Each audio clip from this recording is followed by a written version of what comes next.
प्रभु तो पास है। पास कहना भी ठीक नहीं, क्योंकि पास से पास में भी थोड़ी दूरी बनी रहती।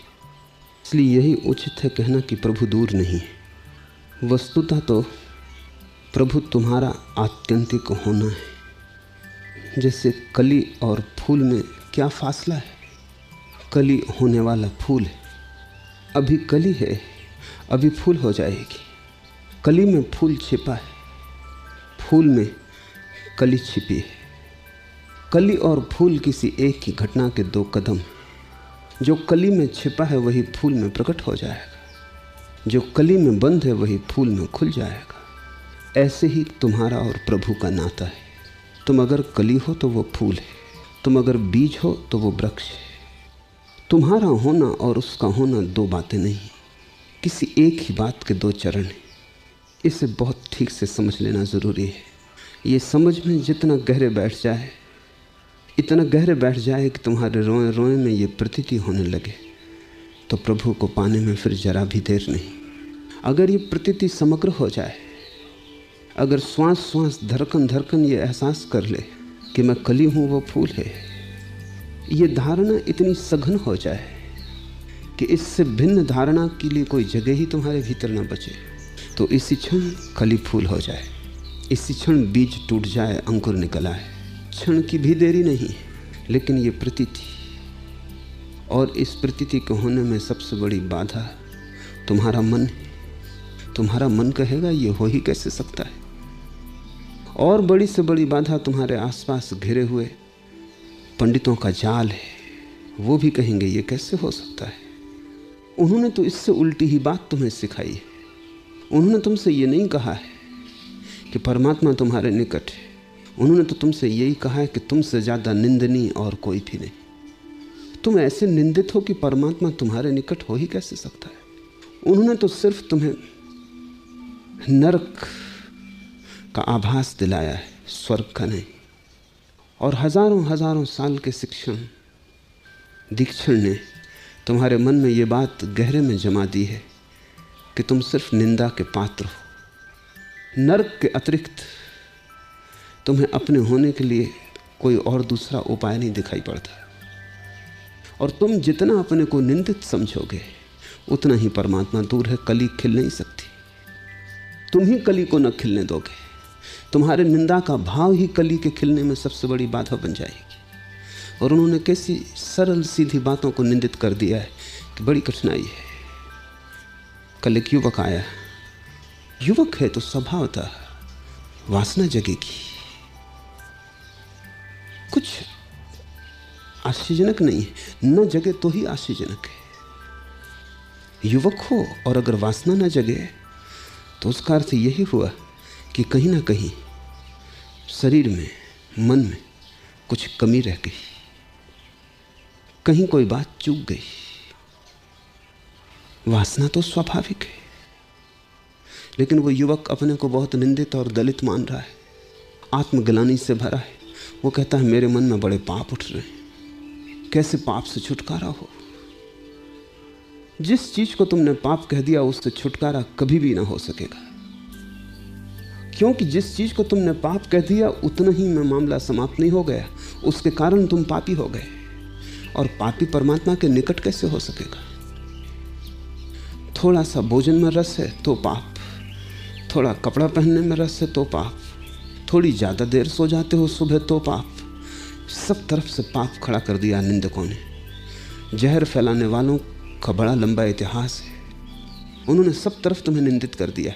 उसके पीछे कारण है, तुम जितने निंदित हो जाओ उतने ही पंडित पूजित हो जाते। गणित है, तुम जितने निंदित हो जाओ उतना ही पंडित पूजित हो जाता है।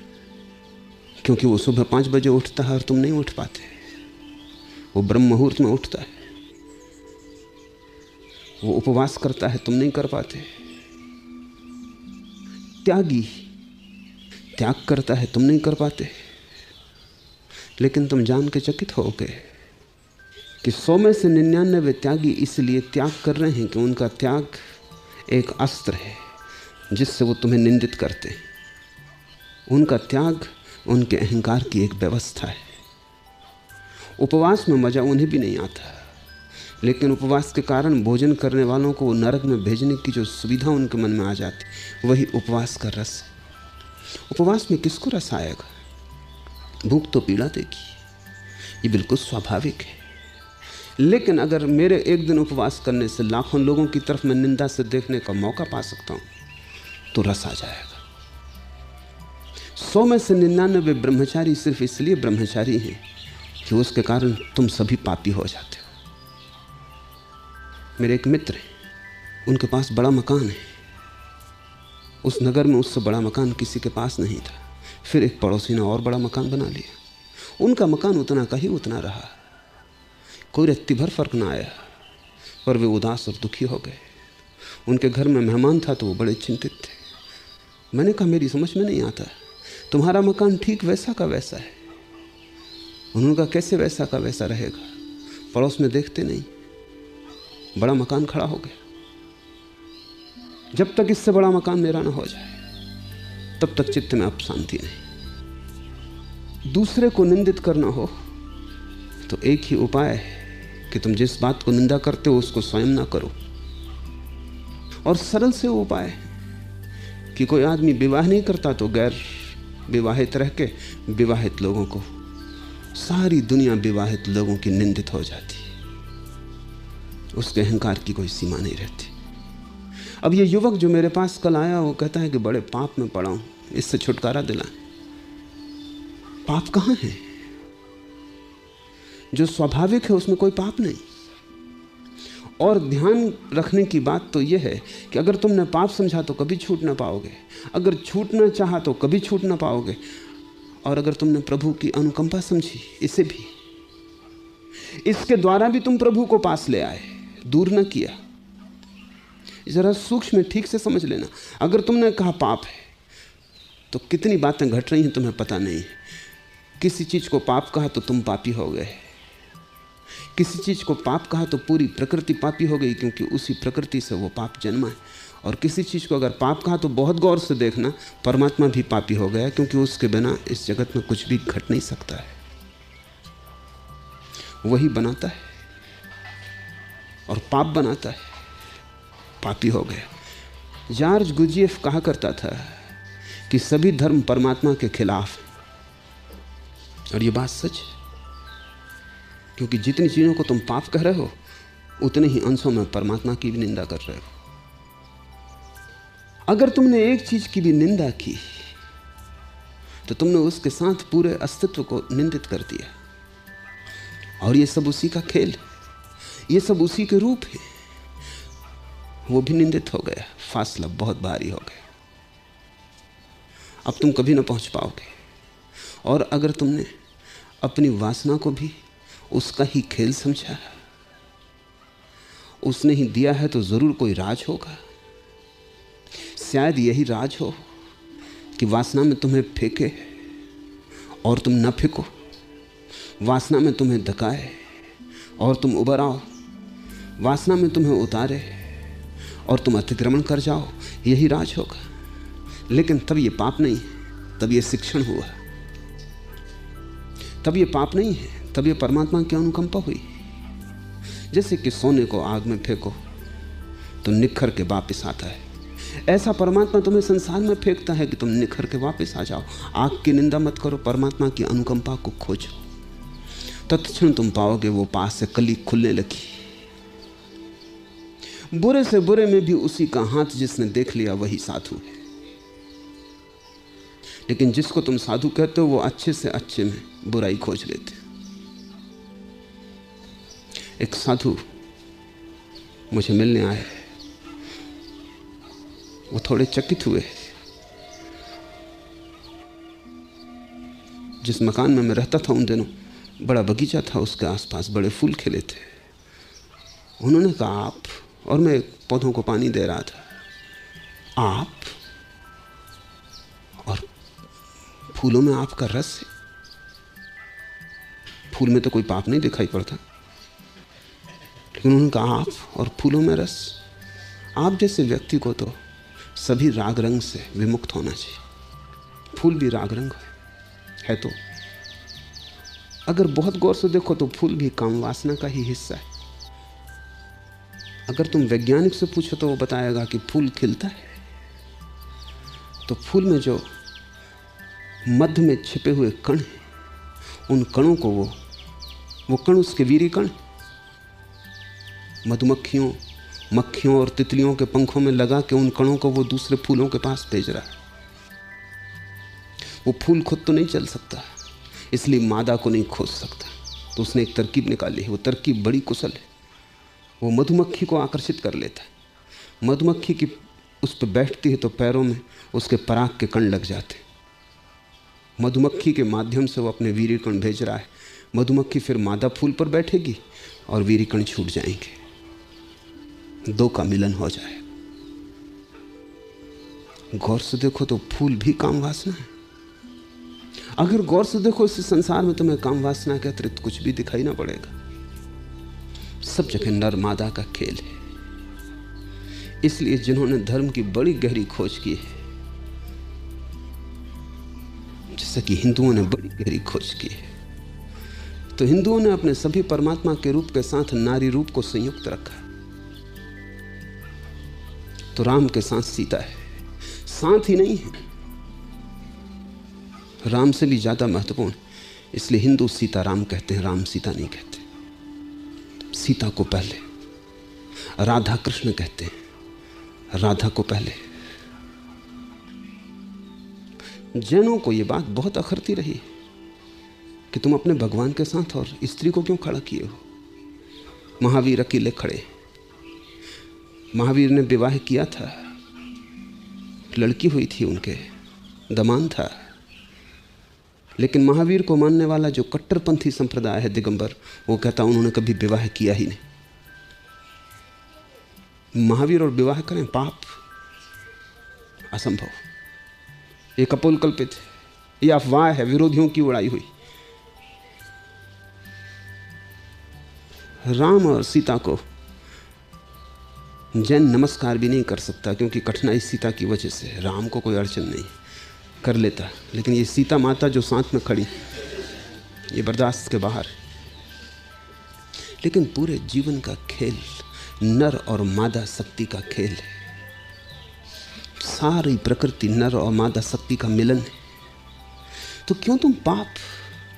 उस युवक को मैंने कहा छोड़ो ये ख्याल, अन्यथा मरोगे, मुश्किल में पड़ोगे। पाप की तरह देखते क्यों हो? जो है उसके ऊपर तुम अपनी व्याख्या क्यों आरोपित करते हो कि ये पाप है? फिर पाप के कारण पापी हो गए, फिर अपराध का भाव पैदा होता है, गिल्ट पैदा होती। मनस्विद कहते हैं कि समस्त धर्मों ने आदमी का शोषण किया है एक तरकीब से। वो तरकीब है कि आदमी को अपराधी सिद्ध कर दिया। अपराधी आदमी डरता है, डरा हुआ आदमी घुटने टेक के प्रार्थना करता है। अपराधी आदमी डरता है, यज्ञ हवन करता है। अपराधी आदमी डरता है, पंडित को, पुजारी को दान देता है। अपराधी आदमी डरता है, धर्मशाला मंदिर बनाता है। वो जो अपराध उसके भीतर है, कितने पाप किए हैं, इनके उत्तर में कुछ तो पुण्य कर लूं, नहीं तो परमात्मा के सामने क्या कहूँगा, बड़ी मुश्किल में पड़ जाऊंगा। पाप ही पाप है और दूसरे पल्ले पर पुण्य बिल्कुल नहीं, तो थोड़ा पुण्य कर लो। इसलिए पहले धर्मगुरु समझाता है कि तुम कितने पापी हो, फिर समझाता है अब कुछ करो, इन पापों को मिटाओ। इससे सारा धर्म का शोषण चलता है। वस्तुतः जिन्होंने धर्म को जाना है, बुद्ध पुरुषों ने, उन्होंने तुम्हें पापी नहीं कहा। उन्होंने तो कहा कि तुम परमात्मा हो। उपनिषदों ने तुम्हें पापी नहीं कहा। उन्होंने तो कहा कि तुम ब्रह्म स्वरूप हो।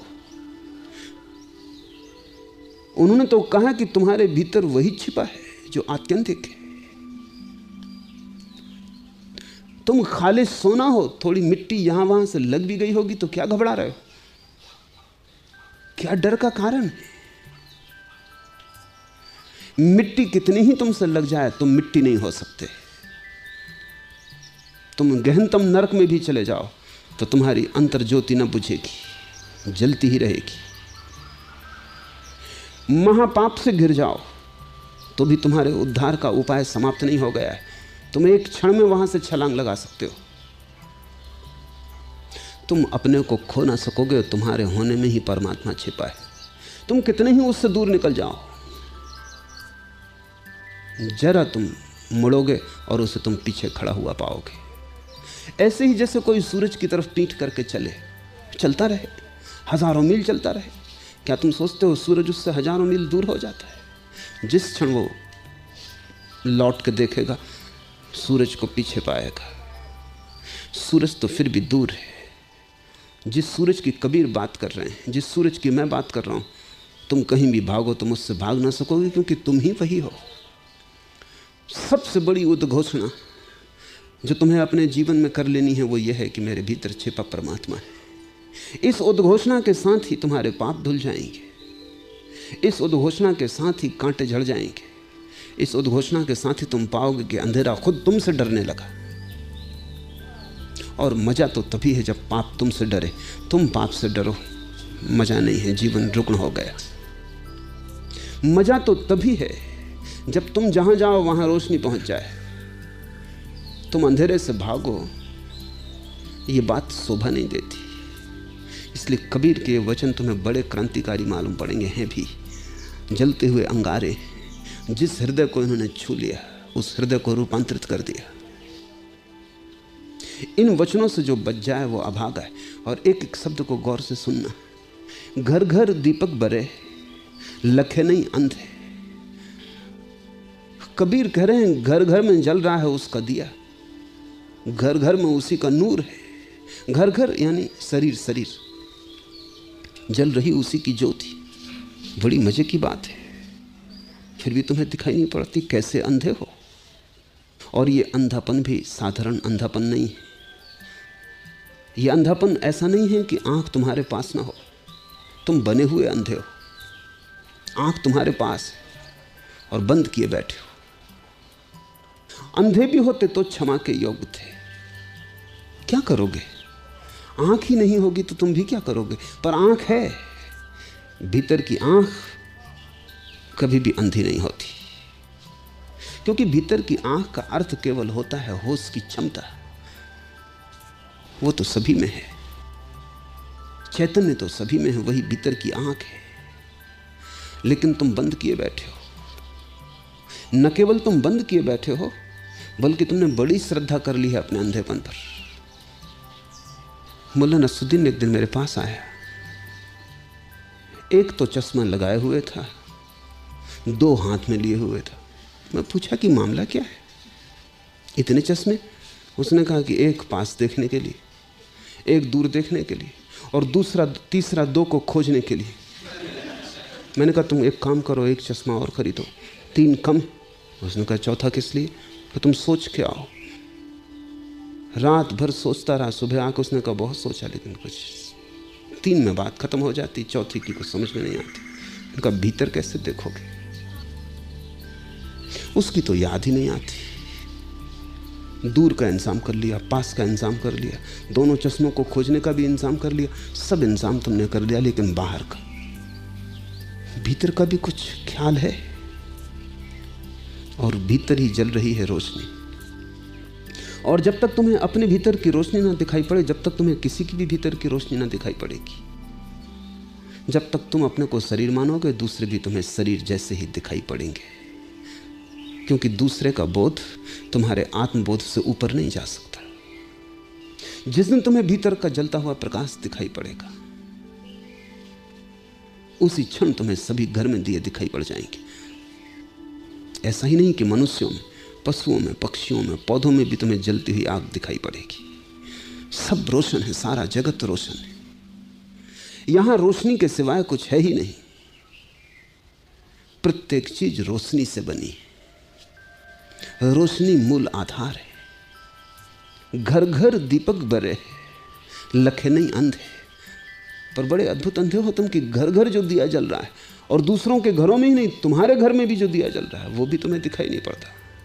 एक आध्यात्मिक अंधापन है। तुम भीतर देखते ही नहीं। तुम भीतर देखने की कला ही भूल गए हो। तुम इतने समय तक बाहर देखते रहे हो कि तुम्हारी आंखें जड़ हो गई, वो भीतर की तरफ मुड़ती ही नहीं। पक्षाघात जैसे हो जाता है, पैरालिसिस हो जाती। जैसे एक आदमी बैठा ही रहे वर्षों तक को, पैरों को न चलाए, फिर न चला सकेगा, फिर पैर जड़ हो जाएंगे, पक्षाघात हो जाएगा।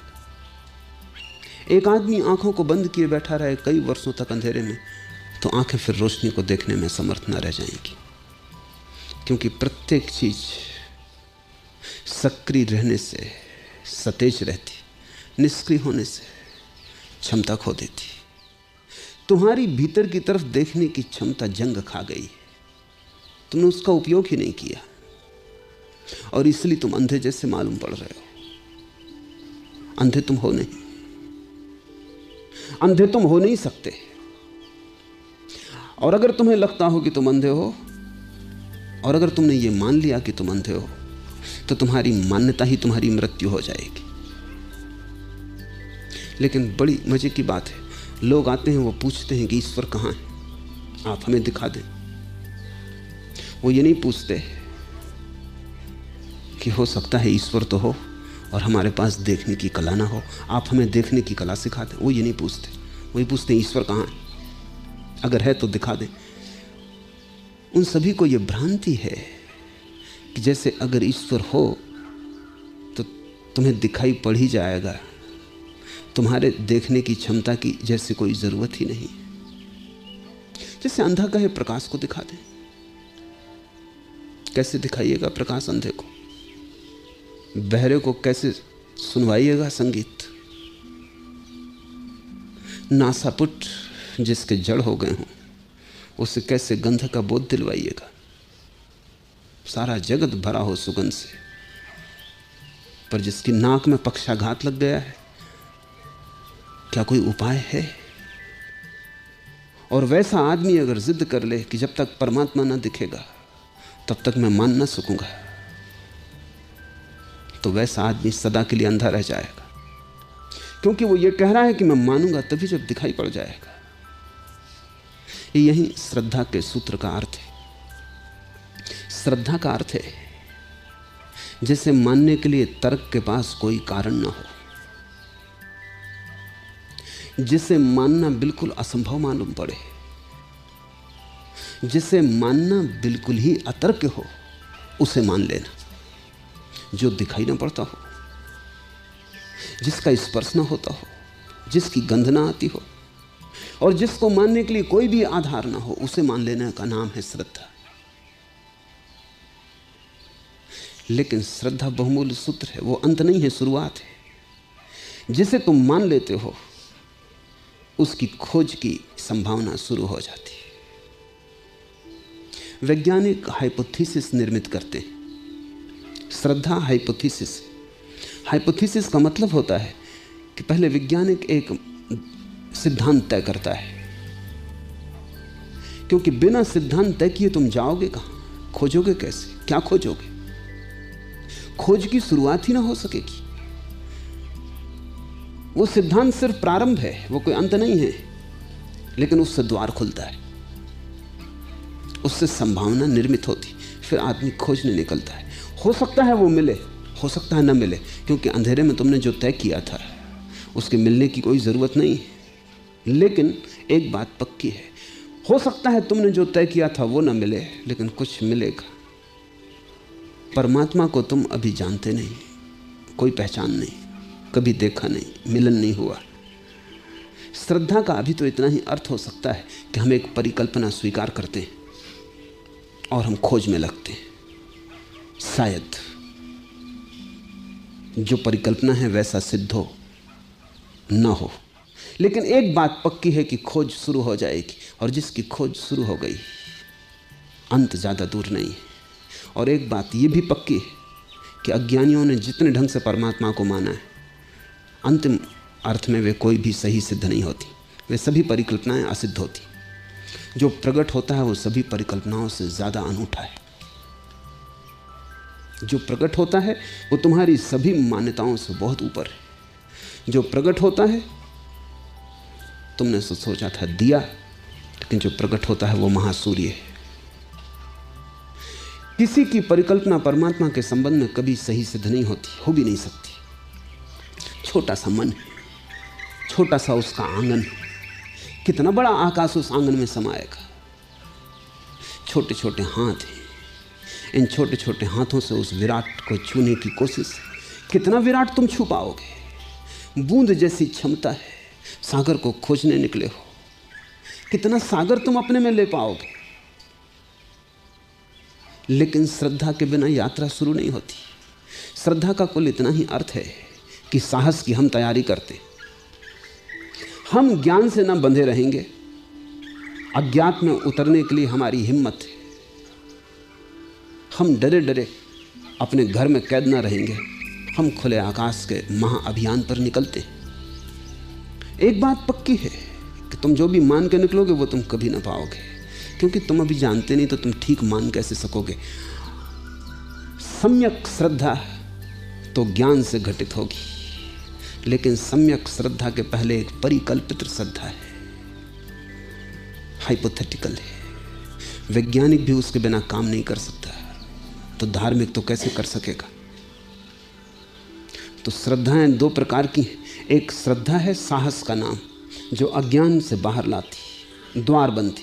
वो कोई उपलब्धि नहीं है, वो केवल प्रस्थान है, शुरुआत है। और दूसरी श्रद्धा है जो ज्ञान के बाद हृदय में आरोपित होती है। वो दूसरी श्रद्धा को फिर डिगाने का कोई उपाय नहीं। पहली श्रद्धा डिगाई जा सकती है। पहली श्रद्धा ऐसी है जैसे नया नया लगाया गया रोपा, उसे कोई बच्चा भी उखाड़ ले सकता है। नए रोपे की तो बड़ी सुरक्षा करनी पड़ती, चारों तरफ बागुड़ लगानी पड़ती, देखभाल रखनी पड़ती। एक बार वृक्ष की अपनी जड़ें जमीन को पकड़ लेती हैं, एक बार वृक्ष जमीन के साथ एक हो जाता है, फिर बागुड़ की कोई ज़रूरत नहीं, फिर बच्चे उसे ना उखाड़ पाएंगे, फिर कोई उसे नुकसान न पहुंचा पाएगा, फिर तो वृक्ष बड़ा हो जाएगा, फिर तो सैकड़ों लोग उसके नीचे बैठ के छाया पा सकेंगे। इसलिए प्राथमिक रूप से जब श्रद्धा में कोई उतरता है तब बड़ी सावधानी की ज़रूरत है, क्योंकि चारों तरफ अंधों की भीड़ है। वो तुमसे कहेगी क्या मान रहे हो, क्या कर रहे हो, पागल हो गए, दिमाग तो ठीक है। वो अंधों की भीड़ बच्चों की तरह है, वो तुम्हारे पौधे को उखाड़ दे सकती है। प्राथमिक चरण में श्रद्धा को ऐसे ही बचाने की ज़रूरत पड़ती है जैसे स्त्री गर्भिणी होती है और अपने गर्भ को बचाती, संभल के चलती है, एक एक पैर संभाल के उठाती है, गिर ना पड़े, क्योंकि अब एक ही जीवन नहीं, दो जीवन दांव पर लग गए। ऐसे ही जिस दिन तुम्हारे जीवन में श्रद्धा का बीज आरोपित होता है, तुम गर्भ से भर गए।